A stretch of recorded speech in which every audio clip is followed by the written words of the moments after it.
Good morning. Just show me once how to use equations with Excel.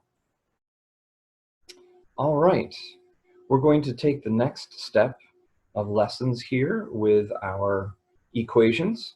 And so let me share my screen, go back to our test spreadsheet. Now, what we're going to do is I had shown you how this equation was a compilation of all of these on this end, and then this column, G, added these two columns together, and then this column multiplied this number by 4, and this one had an equation in it that multiplied this by 5. Very handy to me. The next thing I want to show you, though, is I have a whole string of employees here, as you can see, and what I want to do is I want this equation that I set up one time, and I know it's working, I know it's accurate, I want this equation to be used for all of these employees. Well, let me show you a really awesome way to do that rather than having to go through each line and rewriting that equation for each box all the way down.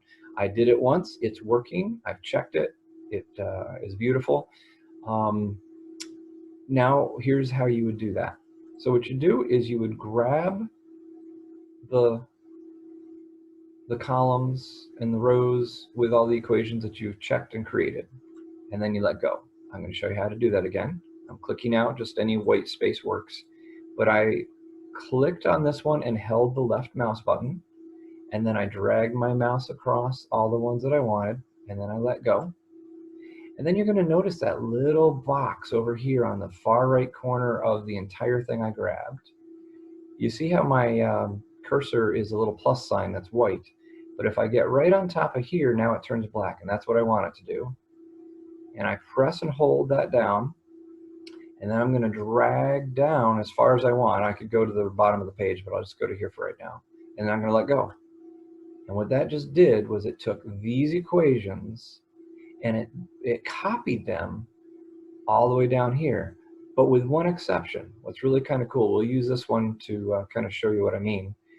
You're going to be looking up in this box as I click down, but you'll notice up here it says we're equaling the sum of E10, which is right here, through F10, which is right here, and that gives us this total. All right, now remember, you're going to watch up here as I move this mouse down here. If I go to the next one down, what I just dragged is E11 through F11, and this one is oh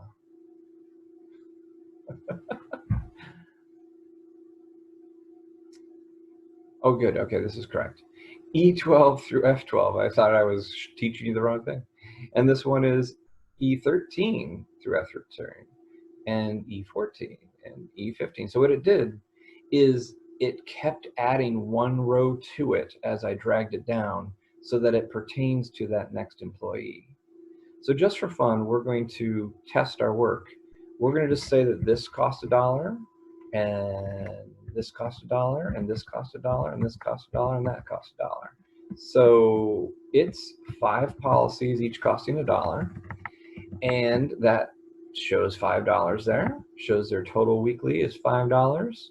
This is showing 4 weeks worth of that. This is showing 5 weeks of it. And so that's a nice test to make sure that your equations are working. So have a great day. Thanks for joining me. Bye-bye.